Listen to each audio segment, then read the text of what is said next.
How is your week? I trust you're doing great. Welcome to this 6th edition of our video. Today we're talking about strategic plans for team and just for your stakeholder. Last video we discussed about how you can strategically communicate with your team members, how you can set plans for you, then to understand your vision, your goals, so that they can drive together to achieve their result. But today we're talking about how do you actually communicate to your client, your stakeholder, be an entrepreneur.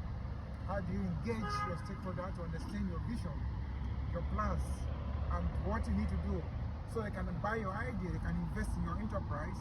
So in this short video, we're targeting one specific point for a stakeholder, and we're taking an example from as an entrepreneur.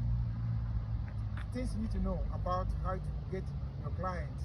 So let me have a short we talk about it.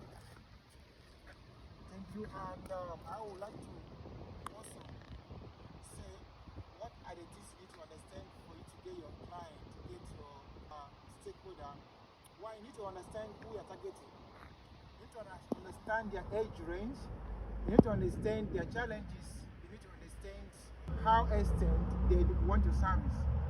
Take for instance, if you want to launch your business, and your business is for students who are in elementary school, then you should understand the age range, then you should understand the age limit of those students, what they're supposed to know. You should understand what they like and what they don't like. If you want to launch your product, also look at the product you want to launch, who are their consumers, and what are their limitations, what are their price capacity, the price limit, what are the things they will want for the product. And if you have this in view, then it will help you and guide you when designing your product. For instance, if you want to design a product for children who are growing up, of course you should understand the quantity of protein should be there. The percentage of protein is very important for them. If you are designing a product for an adult, you should also understand that as an adult, they don't need much proteins in the product, so you should also segregate it and concentrate more on the energy part of the content. This is just an example I'm just giving to you for you to understand how you can actually engage your stakeholder in your product. Then if you have this in view, how do you communicate this product?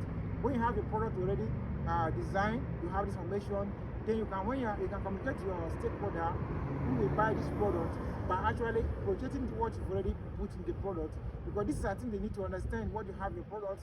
If what you have in your product is what they need, then you can actually communicate effectively with them. And communicating with them is really in another video. We'll do that next week, talking about the video. How do you communicate? How do you pass this information to your client? How do you make them understand what you have in your product? So by next video, we're able to explore these channels. Thank you for watching this video and have a wonderful week to yourself. Bye.